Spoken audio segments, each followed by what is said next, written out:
Okay.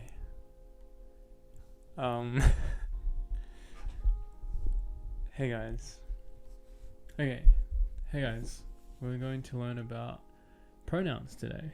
Specifically, demonstrative pronouns in Japanese. What are demonstrative pronouns in English? They're just 4 words that we use. They are this, that, these, and those.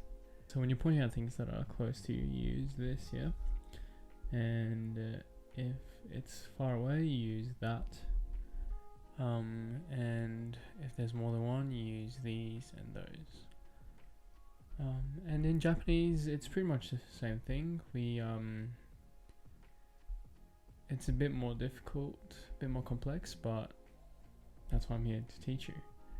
So in Japanese, we've got 3 basic pronouns, and they are kore.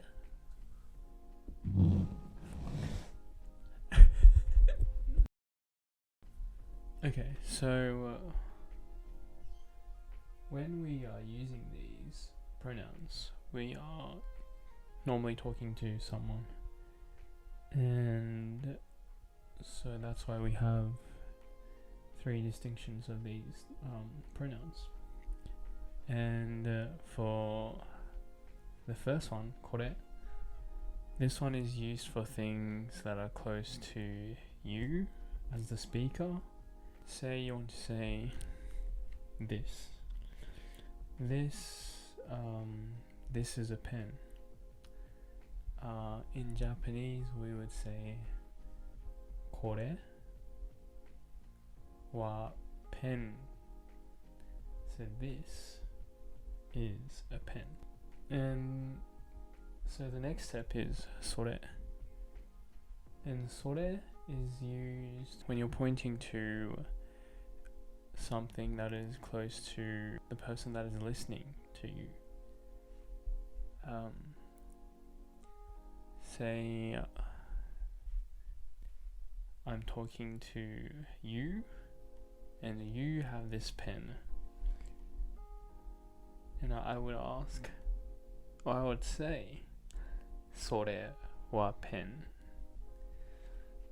That is a pen in English.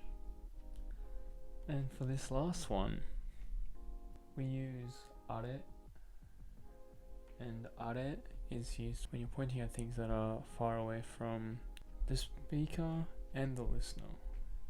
So, for example, I'm the speaker, you're the listener, and say it's far away from both of us, somewhere around here. And if I would want to point it out, I would say are or pen. So there's a distinction between where the pen is in 3 parts compared to the 2 in English.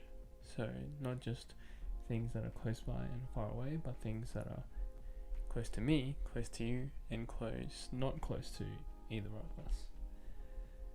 And yeah, so that's why we've got 3. So it's not too hard. I hope you learned something with this. Yeah, hopefully it's taught you some basic Japanese. Thanks for watching.